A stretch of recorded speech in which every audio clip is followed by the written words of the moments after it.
Look what we have here, my 87 Buick Grand National. But here's the thing, transition year in 88, everything got smaller, thus the Riviera. This is a 92 Riviera, but 88 was a big transitional year. Yes, right? A lot of shrinkflation, a lot of shrinkage at Buick, much like my balls after all the steroids I've been taking, just shrinking, and just little bitty raising stuff. Wait, are we saying that? Well, that's what everybody's saying on the YouTube, because I've been, anyway. Okay. I'm exaggerating slightly. So you are like the 88 Buicks. Well, I mean. Is that what you're saying? Some things have grown, some things have shrunk. But anyway. Where's this going? 88 sucked. Right. If you were a car enthusiast for Buick, because, I mean, come on. They're never going to make something like this again. Like, this is the complete end of an era. The chapter has been completely slammed shut and closed. So if we had a Regal here, it would be more accurate. But what's crazy is the Riviera, it's supposed to be the bigger car, like the big full-size car, but it looks teeny tiny next to what is a Regal platform. Look at this. It just like they cut off the back end. They're like, nope, no more body lines. Just slope it off. I mean, it's its own look. It kind of looks like a bowler hat. It is cool. I'm just talking about the size, because the Regal was even smaller than this. Now, the Riviera, it was always a front-wheel drive platform when it came out in the 60s. But even like the Roadhouse one? 65. Oh, you're right. The best one. As far like starting in the late 60s, it was always front-wheel drive. Right. So that wasn't new to that car.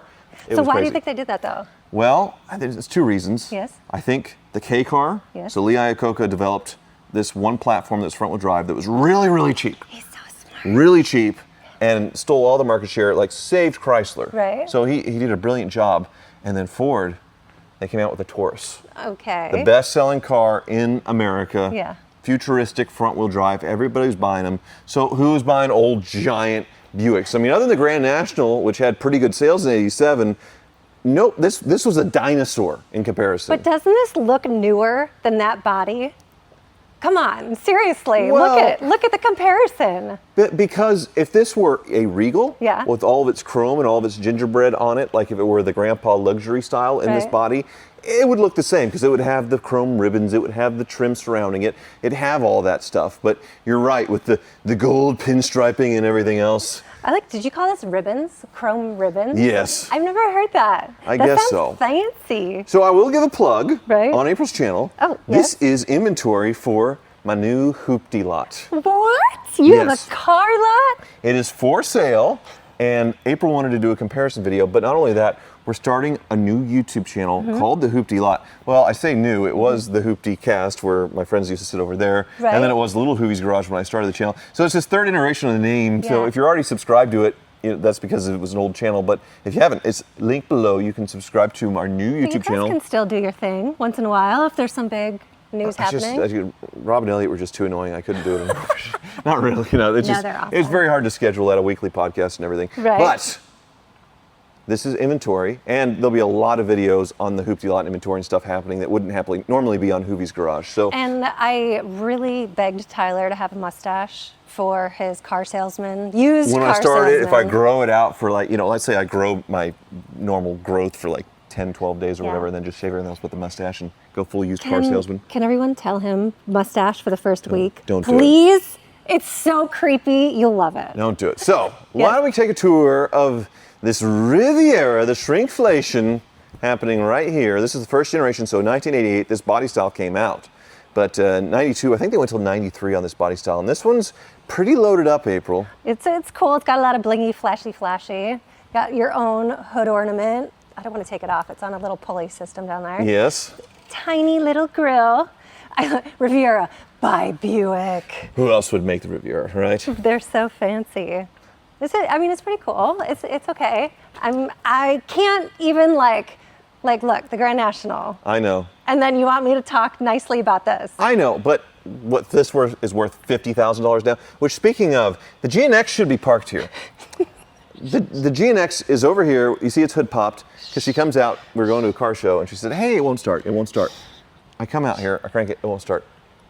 It's out of gas. With the electric cars and everything else, April has forgotten how to put gas in cars and parked it low, and the fuel evaporated enough to where it won't catch. I'm a terrible person. I don't like gas stations because there's like creepy weirdos. So if I took that to the gas station, do you know how many guys would come out and be like, hey, nice car, what is that? Hey, let me check it out. Like, you know, it's a thing, it's a lot. So I need to put some gas in her GNX. So in the meantime, I guess the Grand National can have its moment in the sun. Right. But the Riviera, I'm not asking a lot for this thing. It's going to be, I don't know, we haven't gone through it with Daniel yet, but it's going to be probably something around $7,000 for this. Right. Versus $50,000, or what are those worth now? Probably that depending Grand on- National. Of course, the GNXs are in a different world. But Right. So for a fun, interesting driver, Right. like you could daily drive this thing and get great gas mileage. This is fun. It's cool, it's neat. You got tiny little fender flares coming out, Yes. like your pinstriping that you're talking about. How about these wheels? Ooh. You like the Aero kind of disc wheels? I mean, they're interesting. They're kind of sporty looking. I like it. Mm-hmm. They look maybe a little vintage combination. I don't know. I'm just throwing an adjective to see which one makes you happy because, you know, we're going to sell it, baby. Boom, boom, boom, So- boom. It's pretty cool. But They've got going the down. sunroof going on. Yes. The body Optional lines. sunroof. I mean, it's swoopy. It's more aerodynamic, I guess thing- you could say. Yeah, so if we go to the back, I got to turn the lights on because the taillight treatment, this is something cooler than the Grand National. What? Look at how cool these taillights look. What are you saying? It's better if the lights are off, It but is pretty cool. it is neat. And the other cool thing, here, pull the trunk up when I pop it here. It's a button. I need a license plate to demonstrate, but you do not screw in the license plate. You slide it in here, like a coin slot. You don't screw it in. That's how they did it from the factory. That's pretty cool. So it's like a quick change for if you're a shady Yeah. person, like a criminal, like a gangster with your Buick, you can swap out plates instantly. That's pretty nice. Hopefully your license plate is flat enough to do it. I like to inspecting for things people leave. It was definitely owned by a gangster. It has zip ties in the back when they would, tie people up with that. It was actually an old man, a Vietnam veteran, that traded this in for a Volkswagen, a new Volkswagen. Really? Look how nice it is underneath, though. Yeah. Like this trunk looks like it hasn't been used. I imagine. Does it have like not. the Cadillac close? Yes, it does. Soft close, Wait. so you just touch it. Like- No effort. Because who wants to slam your hood? No. Who has the extra muscle to do that? Well, there is one defect though. Here on the back, Yeah. the A is missing, so it's the Riviera. It sounds better, actually. The Buick Riviera. The Buick Riviera in the Hooptie lot. Yep. That's pretty cool. But otherwise, I mean, Little a side few lights. little dings and scratches, but it's in really nice shape. The inside is where it's at. Like, seriously? Is this leather, vinyl? What is that? Oh, that's leather. this come is on. really Come nice. on. Tyler Hoover, look at this door Yeah. treatment. Don't ask me if the wood's real. It's not, it's plastic, but that's burled wood. Well, no, I mean, they hand carved the wood did to not. make these speaker grills. I mean, this is craftsmanship here. That is not molded plastic at all. The finest American craftsman did all that. Mm-hmm. And it's gorgeous. But here is a very boomer accessory. Right here is the Viper remote start. The Viper remote start. Yeah, I think that's what it is. It has remote start 92. Hey, baby. No, Stop it. this is a fun accessory you could do like After? in the 90s, Okay. mid 2000s. Yes. It's just really comfortable in here. Well, did you turn it off with that? Yes. Okay, I was like, oh no, it stalled out. This is nice. I could get used to this. This is really comfortable and it has nice headrests. When I take photos of it for the Hooptie lot, I need you to pose like that in a I bikini. think you should pose like if you don't that mind. with your mustache. But we need to take a look at the engine bay. You heard it for a little bit because under hood is a legend, April. It's not the 3800 or the 3.8. It is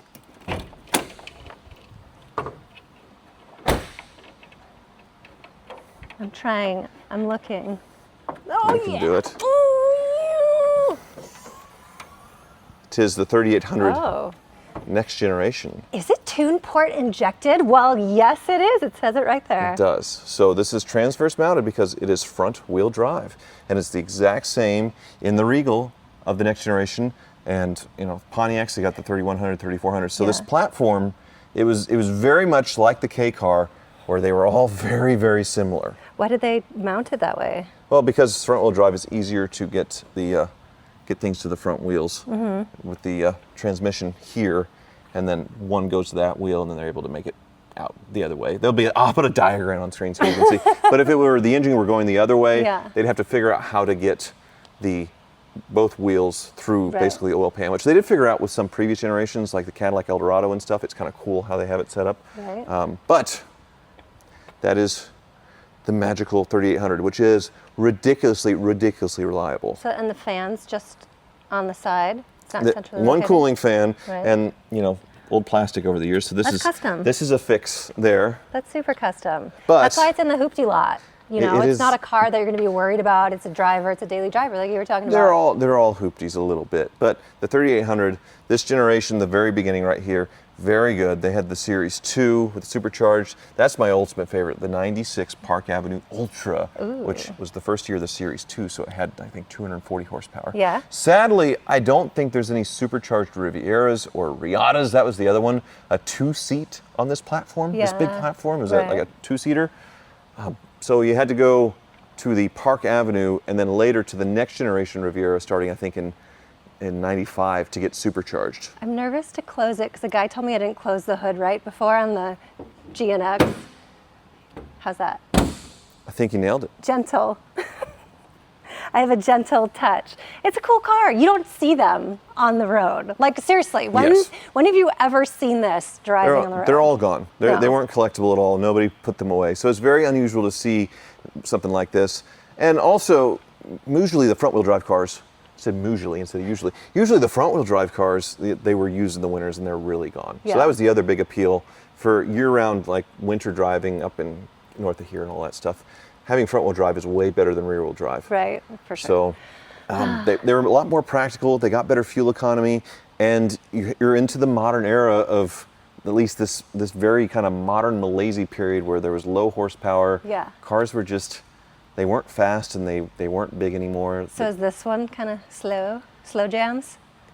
It's okay. Yeah. I like the 3800, but there's no turbo, there's no supercharger. No, sorry. And there's no room for it either. No, but it is, I won't influence too much, but as far as a comfy cruiser, it totally smokes that. Stop it. As a Shut ride, your mouth. Go ahead and start it up, April. I'll show you the plate here. Slide it in.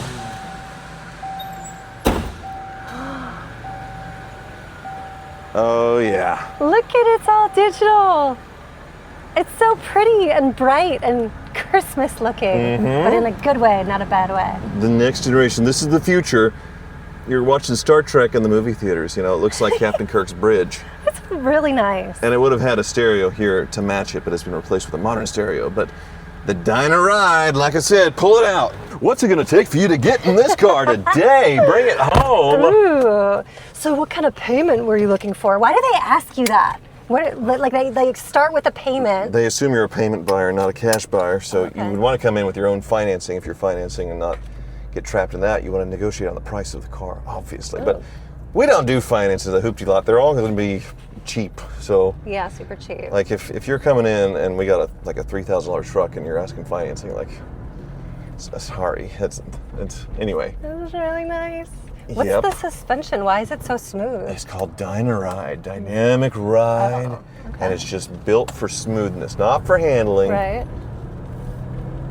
It feels heavy, like a very heavy car. It's pretty cool. The seats are so crazy comfortable. Isn't it ridiculous? Yeah, this is really, you could build furniture out of these seats. There's so much adjustment too, because you have tilts for the front and then tilts for the rear, which I never show my legs on camera. I usually wear pants. That's the first time in probably 5 years you've seen shorts on me. You have nice legs. No, chicken legs. But then there's so many adjustments for the seats. Right. It is. You gotta get comfortable. It is ridiculous. Because when you're grandma age, things can creak, and so you want to get in the perfect position. Mm-hmm. I like this. This is really cool.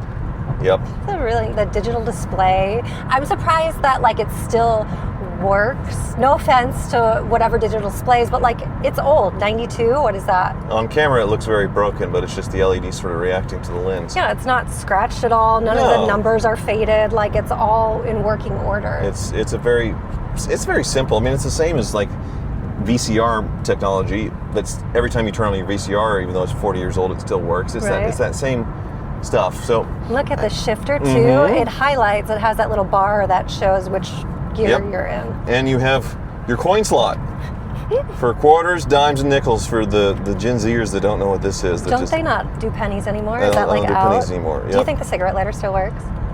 Yes, you can hear it. I did hear it. It's like a little whine, Yep. like a supercharger whine. This is really cool. Oh, next level when these come out. This is pure luxury 1992 Riviera. Right. So this shared platform with the Olds Tornado, and it also shared with the Cadillac Eldorado. Ah. I think if you put the three next to each other, I think in level of attractiveness, it goes from this or the Tornado are pretty close. The Tornado. The Tornado looks really Well, I don't know what a 92 futuristic. Tornado looks Oh, I'll like. show you a picture. When I Google it, it's saying like the 1992 tornado outbreak. But no, now this is the Tornado. got Glance it. you're driving, but Right. with its kind of futuristic front end. That's really futuristic, which actually looks pretty cool. I'd like to see one in person. I feel like I haven't. I think the Riviera is good looking, and I think the Tornado's good looking. Right. The Tornado looks futuristic, like kind of that RoboCop kind of thing. for Yes, that, yeah. Yes, that era. Uh-huh. This does a good job with the classic look. The Eldorado with all of like the old school Eldorado bling on it and everything in the smaller car, it just looks ridiculous. too small. It looks Yeah. it looks dumb. Yeah. So I like these two. If I were out shopping in the early 90s for my grandpa luxury car, Right. I think this would be probably the one just because of the ride, the Dynaride system and all that stuff. It just Yeah, depending on your age range, though. You know, you probably want the Tornado if you're This- like a little younger. no. By the 90s, Oldsmobile, Buick, and Cadillac were all the same buyers for the most part. I mean, Right. there weren't many young people going and saying, I want an Oldsmobile. This little red knob here does Yes. the direction. I Okay. think that was added by the previous owner to give it some, little texture to grab on. I don't think that's factory. Oh, that's for texture. I think Got it. he wanted it to look and feel like a nipple. I wasn't going to say it, but you said it. This is a sweet car. It'll be good for the Hooptie lot. Floor it. I didn't get it. You did. I mean, well, it did downshift because you're already there, but Yeah. it's not fast. It's not fast and furious, but it's fun and it's a good deal. And all your cars are going to be like, what, below $10,000? Like, is that your thing? For the most part, I mean, there's a few kind of special things here. I can never say no to any Escalade on the planet, so I need to sell probably one or two of the Escalades up Right. there. But yes. Okay. I think it'd be cool. Look, there's a little tray right there, too. Is that for your Well, phone? that's to adapt the stereo because the stereo size isn't the right size for a modern stereo, so this is the adapter plate. And then somebody, How do you booted know up this these pin holder. things? Because I've had these. I've had Riatas and other things. Like, yes. I could ask you the most specific weird question. You'll be like, actually, I know exactly where that came from. It's useless in any other way. Like unfortunately, I can't remember, anything else. Everyone needs a Tyler Hoover. Thank you so much for watching. Make sure you check this on the Hooptie lot, and see you soon. New Hooptie Lot channel. Subscribe.